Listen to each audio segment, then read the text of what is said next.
নাচ না brand promotion, কোনটা বেশি ভালোবাসেন?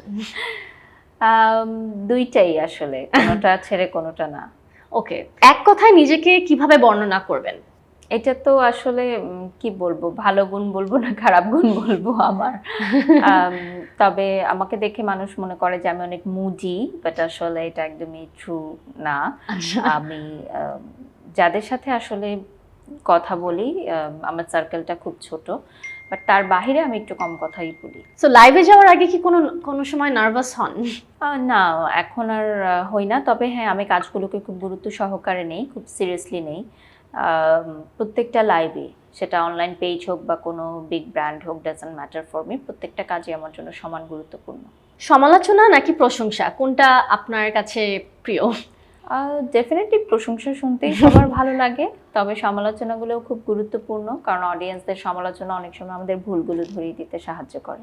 বিতর্ক ভয় পান নাকি উপভোগ করেন? আমার কাছে মনে হয় যে একজন আর্টিস্ট সমালোচনা এবং আলোচনার মধ্যেই বেঁচে থাকে।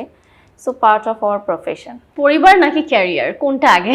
Definitely family, but career is also very important. আর আমার ফ্যামিলি খুবই কোঅপারেটিভ আমার ক্যারিয়ারের জন্য, সো বোথ আমি ব্যালেন্স করতে পারি আলহামদুলিল্লাহ। গ্রেট। সো আইজাল আপনাকে কি নামে ডাকে? ও আমাকে মামুনি ডাকে, আমি ওকে মামুনি ডাকি, সেম নাম আমাদের। আমি বড় মামুনি, ও ছোট মামুনি। সো আয়নার সামনে বেশি সময় থাকা হয় নাকি ক্যামেরার সামনে? ক্যামেরার সামনে। সো আপনি যদি একদিন মিডিয়া ছাড়া থাকেন, আপনার কিরকম লাগে? আমার তো আসলে রেস্ট যেটাকে আমরা বলি, যে ডে অফ যেটাকে আমরা বলি, 1-2 দিন ভালো লাগে, বাট যেটা যদি লং টাইম হয় তখন কেমন যেন একটা অস্থির লাগে। কাজ পাগল মানুষ তো, কাজ ছাড়া বেশিক্ষণ বসে থাকতে পারি না। ডেফিনেটলি।